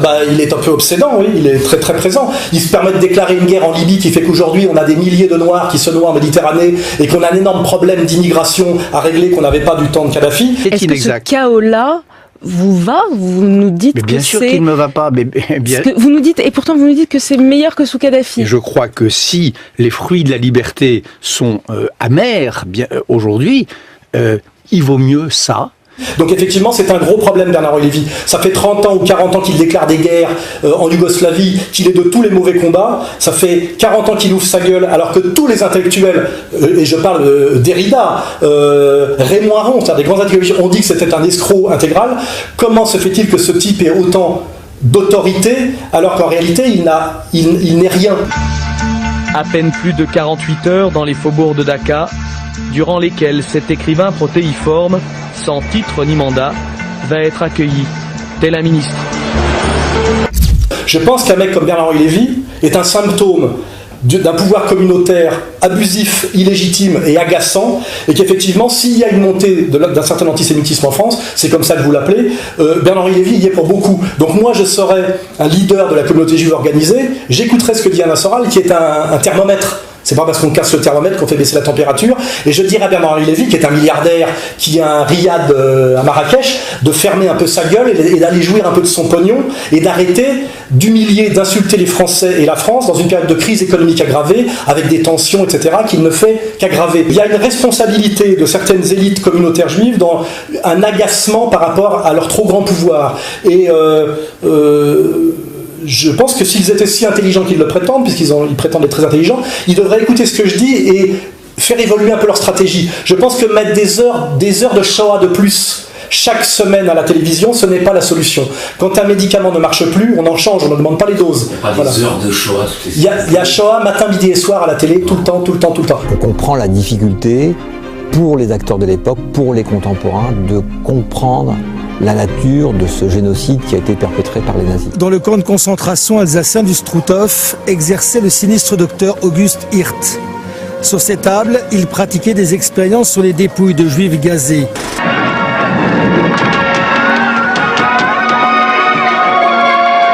On passe notre temps. Regardez cette semaine combien de temps on a eu. Vous êtes objectivement pour moi de mauvaise foi, voilà. Et je m'adresse à ma propre caméra à moi. Tout le monde voit qu'il y a, alors que c'est une période historique qui s'éloigne de plus en plus, à tout bout de champ, on nous parle de la Shoah, d'Auschwitz, pour tout et n'importe quoi. C'est devenu le maître étalon de tout. Oui, mais on parle plus des juifs. Mais on parle parce qu'il y a eu 6 millions. Et surtout, on voit qu'au moment même où avec Charlie Hebdo, on exige le blasphème pour les religions, on sacralise la Shoah. La Shoah, l'extermination des Juifs, le génocide, doivent être sacralisés, sacrés. Et ça devient une religion de substitution. Car moi, j'ai été condamné récemment pour blasphème. Vous voyez, en gros, c'est ça l'histoire de la quenelle de Berlin. Donc, en même temps qu'on oblige avec Caroline Fourest, qui est un des bras armés de Bernard-Henri Lévy et de la règle du jeu, on oblige le blasphème pour les religions, notamment la religion catholique, qui est la religion qui fait, je dirais, la longue histoire de France, et la religion musulmane, qui correspond quand même à 5 ou 10 millions de personnes un peu fragiles socialement en France, et qui ont des difficultés d'adaptation. On oblige au blasphème contre ces deux religions, mais par contre on interdit le blasphème pour une religion qui ne dit pas son nom et qui est pour moi la nouvelle religion de substitution et la religion impériale, qui est cette religion de la Shoah, et qui, je vous le dis, interdit en fait dans les faits de critiquer la politique génocidaire d'Israël sur les Palestiniens, et aussi la toute-puissance du CRIF en France, c'est-à-dire la toute-puissance de la communauté juive organisée sur le monde occidental. C'est une analyse objective, c'est la mienne, je la maintiens, et je pense qu'elle est partagée par beaucoup et beaucoup de gens. Voilà, et de plus en plus de gens, et je pense même qu'il est même dangereux de me laisser dire ça à la télévision, parce que beaucoup de gens diront mais il n'a pas tort ce Soral. Et si vous arrivez parfois pendant toute une journée de ne pas penser aux Juifs? J'essaye au maximum de ne pas y penser. Malheureusement, comme je suis régulièrement convoqué par la police, par les juges d'instruction sur des plaintes pour tout et n'importe quoi, de la LICRA, de l'UEJF, c'est difficile pour moi. Mais sinon, je vous garantis que dans mon quotidien, je m'intéresse à des tas d'autres choses. Je suis instructeur de boxe, donc je donne des cours de boxe. Là, il n'y a pas de problème de ça.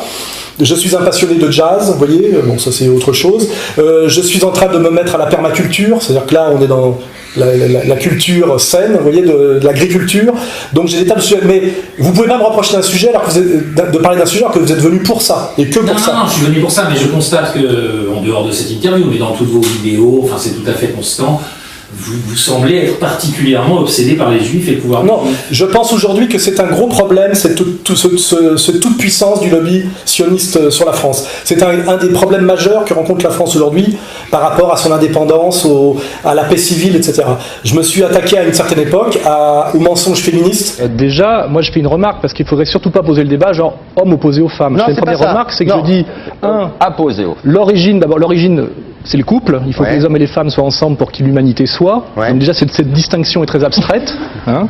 Et deuxièmement, la femme n'est pas une catégorie sociale. Il n'y a pas comment dirais-je, de connivence politique et d'intérêt commun entre une rentière, une ouvrière et une cadre du tertiaire, par exemple. Donc j'ai écrit, si vous regardez, j'ai écrit sur des tas de sujets. J'ai écrit sur la drague, sur le féminisme, sur la mode, sur les mouvements de mode de jeunes. Et j'ai écrit aussi effectivement sur la question que j'appelle talmudo-sioniste, hein, effectivement. Et là, j'ai rencontré des tas et tas d'ennuis. Et au lieu de me taire et de m'écraser comme font beaucoup de gens en disant bon bah c'est dangereux, j'ai compris qu'il ne fallait pas en parler, j'ai persisté, voilà.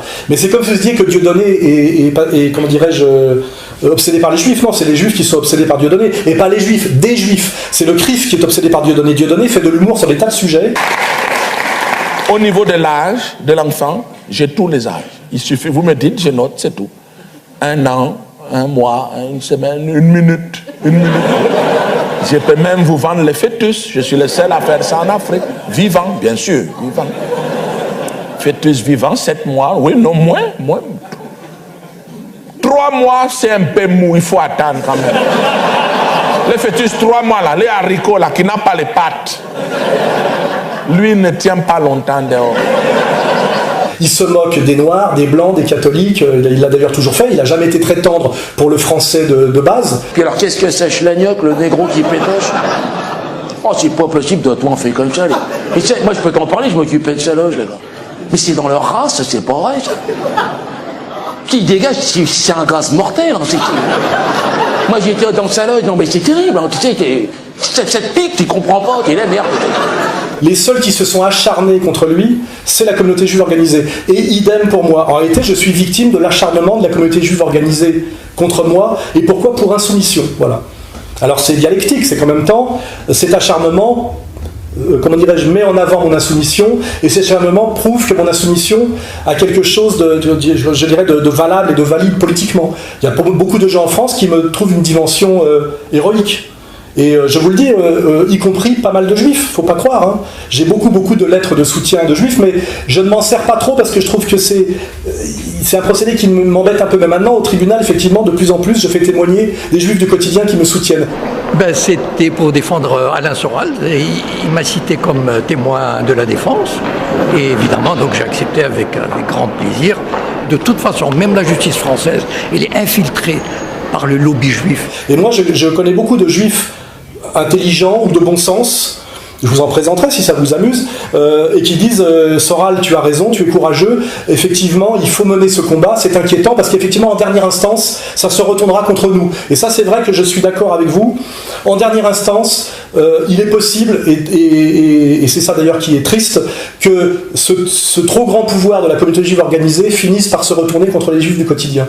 Et c'est d'ailleurs une des raisons pour laquelle je mène ce combat, parce que exactement comme combattre aujourd'hui l'action délétère du salafisme et du Qatar et de l'Arabie Saoudite a une conséquence mécanique, parce qu'aussi des gens y travaillent comme Finkielkraut et Zemmour, que vous pourriez aller voir sur ce sujet, a une conséquence mécanique sous le prolétariat et le sous-prolétariat musulman de France.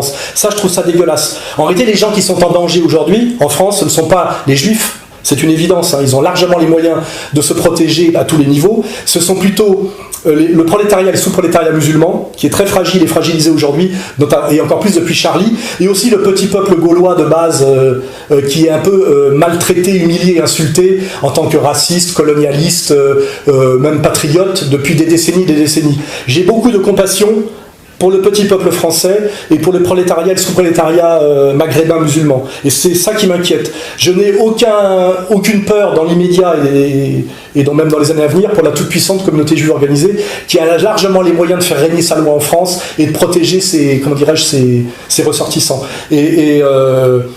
Et je suis content d'ailleurs que pas mal de juifs du quotidien me rejoignent pour dire effectivement nous n'avons rien à voir avec le CRIF, nous n'avons rien à voir avec l'État d'Israël, nous sommes juifs pour des raisons qui nous regardent, parce que Jacob Cohen se revendique comme juif, Gilad Atzmon lui ne veut plus être juif, dit je ne le suis plus, ce sont des amis, et nous sommes en parfaite fraternité grâce justement à l'idéologie française, c'est-à-dire pas celle de Bernard Lévy, la vraie, c'est-à-dire ce qu'on appelle les droits de l'homme authentiques, c'est-à-dire que nous sommes des individus avec une vision du monde humaniste, nous nous jugeons sur nos actes, nous partageons des valeurs et nous n'avons pas de préjugés raciaux. Vous voyez, c'est ça qui compte. C'est pour ça que je suis ami avec Dieudonné, je suis ami avec Jacob Cohen, je suis ami avec Gilad Atzmon, je suis ami avec Jean-Marie Le Pen aussi, pour ces mêmes raisons.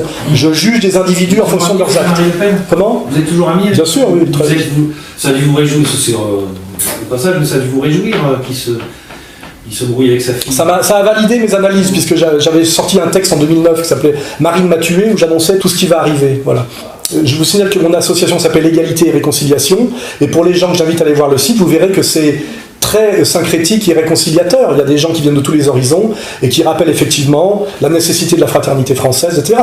En fait, ma réalité, c'est celle-là. Le reste, c'est du procès d'intention et de la persécution. Parce qu'en réalité, je n'ai jamais J'ai toujours appelé à se cultiver.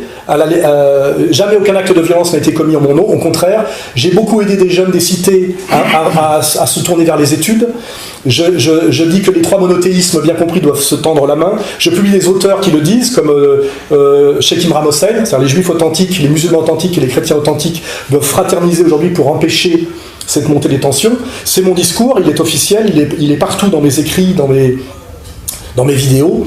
Il est assez bien compris d'ailleurs, hein. Je suis quelqu'un de très populaire dans la rue, hein. Je n'ai pas je rencontre uniquement l'hostilité, je vous le dis, de la communauté juive organisée, d'un de ces bras armés aujourd'hui qui serait le lobby LGBT, Pierre Berger m'emmerde, et des journalistes à la botte, bon malheureusement vous faites partie, mais je ne vous en veux pas parce que je sais que vous avez besoin de manger, et que si vous mettiez à dire vous m'avez converti, je suis d'accord avec vous, vous perdriez votre travail, mais vous perdriez votre travail demain. Mais je suis pas d'accord avec vous, c'est pas parce que j'ai peur de perdre mon travail, c'est parce que je suis pas d'accord avec vous. Comprenez qu'on puisse ne pas être d'accord avec vous quand même. Non, je pense qu'avec un certain travail d'échange et de culture, on finit par être à peu près d'accord avec moi. En réalité, tout le monde est à peu près d'accord avec moi. Y compris mes pires ennemis. C'est-à-dire, si on a la vérité, si on se cultive, on aura la vérité soralienne, on sera forcément d'accord avec vous. Parce que c'est une vérité ouverte, c'est un système ouvert qui vit, comme dirait ce vieil intellectuel juif que j'aime beaucoup, qui vit à la température de sa propre décomposition. Voilà, c'est un épistémologue français qui disait ça. Si je ne suis pas d'accord avec vous, en tout cas, c'est certainement pas parce que j'ai peur de perdre ma place, croyez-le bien. Moi, je suis sûr que si j'aborde chaque sujet un peu sérieusement, vous allez... Regardez le bouquin que j'ai fait avec Nolo. Pourquoi Nolo s'est fait engueuler pour le bouquin qu'il a fait avec moi? Parce que je l'ai mis à poil. Si vous lisez le bouquin, vous verrez qu'il m'a donné raison à chaque fois. Parce que dialectiquement, historiquement et conceptuellement, vous ne pouvez pas lutter. Hein. Quand je vous dis, vous me traitez de racisme, je vous dis, mais attendez, des gens qui prétendent qu'ils sont membres d'une communauté par le sang qui coule dans leur veine et qui prétendent être le peuple élu, ça vous gêne pas? Est-ce que vous savez que les juifs prétendent être le peuple élu? Oui, je sais. Et ça vous gêne pas? Répondez à cette question. Moi, ça ne me gêne pas. Ah bon, c'est pas racial d'être le peuple élu? Par le sang? Ça dépend ce qu'ils appellent élu. Élu leur donne aussi un certain, selon eux, un certain... Vous bafouillez. Etc. Vous bafouillez là. Ah oui, parce que là vous êtes pris à défaut. Parce que quand on prétend qu'on fait partie du peuple élu et que ça transmet par le sang, c'est la définition la plus radicale du racisme et du racial. Voilà. Donc le juif qui se revendique comme juif est raciste. Bien sûr, mais parfois il l'est par, comme dirais-je, héritage, par habitus, comme dirait Bourdieu. Il est né là-dedans, mais il peut faire un travail de déchirer le voile du tribalisme et rejoindre finalement la communauté des humains. En réalité, la vraie question, elle est là. C'est qu'aujourd'hui, on est dans un monde universaliste et droit de l'homiste qui peut participer à peu près, auquel peuvent participer les bouddhistes, les chrétiens, les musulmans, puisque c'est des religions ouvertes et qui ne sont pas raciales et qui sont prosélytes. Et le problème aujourd'hui qui reste, c'est qu'on a un petit groupe de gens qui se définissent racialement et par l'élection divine. C'est-à-dire qu'ils pensent qu'ils sont supérieurs à vous par le sang qui coule dans leurs veines et parce que Dieu les a choisis. Excusez-moi, mais ça, c'est la définition radicale du racisme. Et les gens qui me persécutent pour racisme en France, c'est ça leur valeur, c'est ça leur quidtum, c'est ça leur présupposé. C'est pas moi qui leur fais un procès d'intention. C'est le contenu explicite de la Torah, et c'est le contenu explicite du Talmud, et c'est leur rapport à l'autre, voilà. Hein, et vous-même, vous êtes très gêné par rapport à ça. La notion de peuple élu est très gênante. Elle est très gênante dans une démocratie égalitaire et laïque. Comment se fait-il que dans une démocratie égalitaire et laïque, les gens qui se prétendent le peuple élu donnent des leçons d'antiracisme aux autres à travers le CRIF, la LICRA et les étudiants juifs de France? C'est une contradiction totale, vous voyez pas. Vous semblez oublier qu'il y a dans les antiracistes, il y a des non-juifs quand même au passage. Non, c'est pas ce que je viens de dire. Là, vous êtes dans la sophistique. Je vous dis, il n'est pas normal que les gens qui gèrent l'antiracisme en France, notamment la LICRA, la Ligue contre le racisme et l'antisémitisme, soient un bras armé de la communauté juive organisée, qui elle-même se réclame de l'État d'Israël et se définit par la race et par le sang comme peuple supérieur, peuple élu. Il n'y a pas que la LICRA, il y a le MRAP aussi, qui n'est pas tenu par les juifs que je sache. C'est un dominion. Et puis là, vous êtes obligé de botter un peu en touche. Mais là, on va au cœur du dispositif, les yeux dans les yeux. Que quelqu'un qui me persécute, moi, comme raciste, prétende qu'il fait partie du peuple élu et qu'il fait partie de ce peuple par le sang de sa mère, ça vous pose pas un problème de logique, de morale, de cohérence profonde? C'est ça, là on a touché le nœud, le cœur atomique du problème, vous voyez? C'est moi qui ai raison, c'est moi l'antiraciste, vous voyez? Et le raciste, c'est M. Kuckerman qui me persécute. Et c'est moi qui suis légitime car je représente finalement le bon sens français, la démocratie française et le petit peuple français en souffrance. Et je suis persécuté par M. Kuckerman, qui lui prétend qu'il m'est supérieur par la race, par le sang et par Dieu. Voilà. Donc c'est sa croyance, on a la liberté de culte en France. Mais ça s'appelle la liberté de culte dans la sphère privée. Je n'empêche personne de croire à ce qu'il veut dans la sphère privée, mais qu'il me persécute dans la sphère publique, et que aujourd'hui un Premier ministre de la France, qui au passage est naturalisé français en 82, et qui est catalan, se dise éternellement attaché à... C'est un peu gênant, aux États-Unis il n'aurait pas pu. Vous voyez, il faut être né aux États-Unis pour être président aux États-Unis. Il sera peut-être notre prochain président. Qui est un type normalement qui devrait montrer qu'il aime la France plus que tout, puisqu'il est un Français récent. Il est Premier ministre de la France, et il dit qu'il est éternellement attaché à Israël. Ce qu'aucun autre dirigeant français, y compris ceux d'aujourd'hui, ont fait. Quand même. Et il était éternellement attaché à un pays d'extrême droite, effectivement, qui fonctionne sur une constitution qui s'appelle la Torah, qui est un texte religieux, extrémiste, raciste et génocidaire. Tes esclaves et tes servantes qui t'appartiendront, tu les prendras des nations qui t'entourent. C'est d'elles que vous achèterez serviteurs et servantes. Vous pourrez aussi en acheter parmi les enfants des étrangers qui séjournent chez vous, et parmi leurs familles qui vivent avec vous, qu'ils auront engendrés dans votre pays, et ils seront votre propriété. Vous les laisserez en héritage à vos enfants après vous, pour les posséder comme une propriété. Ils seront perpétuellement vos esclaves. Yahvé, ton Dieu, chassera peu à peu ces nations devant toi. Tu ne pourras pas les exterminer promptement, de peur que les bêtes sauvages ne se multiplient contre toi. Yahvé, ton Dieu, te les livrera, et il jettera parmi elles une grande consternation, jusqu'à ce qu'elles soient détruites. Il livrera leur roi entre tes mains, et tu feras disparaître leur nom du dessous les cieux. Personne ne tiendra devant toi, jusqu'à ce que tu les aies détruits. Là, je vous roule je vous piétine. Si on discute des heures et des heures, et si vous aviez l'honnêteté à un moment donné de m'inviter sur un plateau et de parler aux Français face à Kuckerman, je le mets en slip, vous voyez ? C'est moi l'antiraciste, et c'est lui le raciste, c'est une évidence. Donc mon combat est légitime, et je le mènerai jusqu'au bout. Voilà. Et c'est un combat difficile et courageux. Et je ne suis pas le premier à l'avoir mené, et je vous le dis aussi, les meilleurs juifs l'ont mené aussi. C'est ça qu'il faut le savoir. Les meilleurs juifs des élites juives ont mené le même combat que moi. Je citerai Karl Marx pour commencer. Je citerai même Freud, si vous avez lu Moïse et le monothéisme, son dernier livre. Car moi, contrairement à vous, j'ai beaucoup lu. Vous voyez ? Et vous verrez, et je vous le dis, c'est ça qui est rassurant. Tous les grands juifs de l'histoire produisent la même analyse que moi, y compris sur le problème du racialisme juif.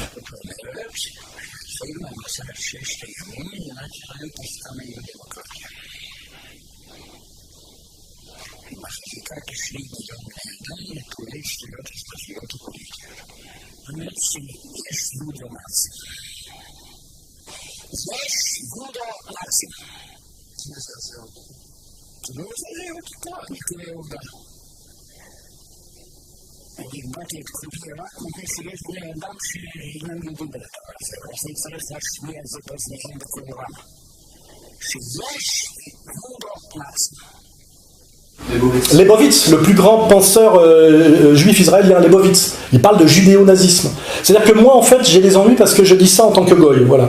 Quand on est juif, ça passe un peu mieux. Et puis aussi parce que je suis patriote, et aussi parce que je suis chauve, j'ai pas les cheveux longs et les yeux bleus. Donc là, il y a un préjugé racialiste que je serais un arien, vous voyez. Je subis aussi tout ce racisme. Bien sûr, ah bah bien sûr, je subis, bien sûr, il y a le délit de sale gueule, évidemment. Quand on a eu blanc aux yeux bleus, on subit le délit de sale gueule. Bien sûr, mais bien évidemment, bien sûr. Je suis soupçonné, effectivement. Aux yeux bleus, j'avais subi le délit de sale gueule. Oui, mais vous faites de gros efforts pour vous faire pardonner. Mais moi, évidemment, c'est un délit de sale gueule, bien sûr. Bien sûr, non mais je pense que c'est évident. Je serais petit, brun, avec les cheveux longs, je m'en sortirais mieux, mais il se trouve que je suis grand, aux yeux bleus, et en plus j'ai perdu mes cheveux, c'est une question de testostérone. Effectivement, ça joue contre moi. Ça joue contre moi. Avec une perruque rasta, ça passerait mieux, ce que je vous dis. Je suis effectivement victime de beaucoup de préjugés raciaux. Vous n'êtes pas très sérieux là. Si. On ne sait jamais si je suis sérieux ou pas, mais il y a du sens dans tout ça. Je ne sais pas, ouais, là je dois pas être... Non, mais moi je pense que je suis quelqu'un de très drôle. Hein. Je suis beaucoup plus drôle que Bernard-Henri Lévy, Kuckerman, Valls, etc. Moi, je m'inquiéterais plutôt de la dérive de plus en plus dictatoriale d'un Valls. Valls la tremblote, il me paraît un peu dingo. Moi je suis très inquiet qu'un type comme ça puisse se présenter à la présidentielle et être un jour président de la République française. Ça m'inquiète vraiment. C'est beaucoup plus inquiétant qu'Alain Soral, qui n'est jamais finalement qu'un trublion, un agitateur, une sorte de professeur Choron, vous voyez, plus proche du professeur Choron que du professeur Forisson d'ailleurs, par sans doute manque de monomanie ou manque de rigueur dans les études pratiques, etc. Vous voyez. Ça aussi c'est important. Je veux dire, prétendre que Dieudonné est dangereux en France, c'est très malhonnête. C'est jamais qu'un comique camerounais, franco-camerounais. Il n'a pas d'armée derrière lui. Il se bat par le rire, vous voyez. Mais par contre, on est dangereux pour un certain pouvoir parce qu'on travaille à la prise de conscience et qu'on y travaille bien. C'est ça que je veux dire, voilà. Ok, je crois qu'on a... Ça vous va? Ça me va, merci. Après, je vous donnerai une liste de livres si vous voulez vous cultiver un peu sur ce sujet. J'ai 35 ans de travail sur ce sujet-là. Entre autres. Tous les livres sont cités dans votre site. Oui, bien sûr, oui. Il y en a beaucoup. Je sais. Voilà.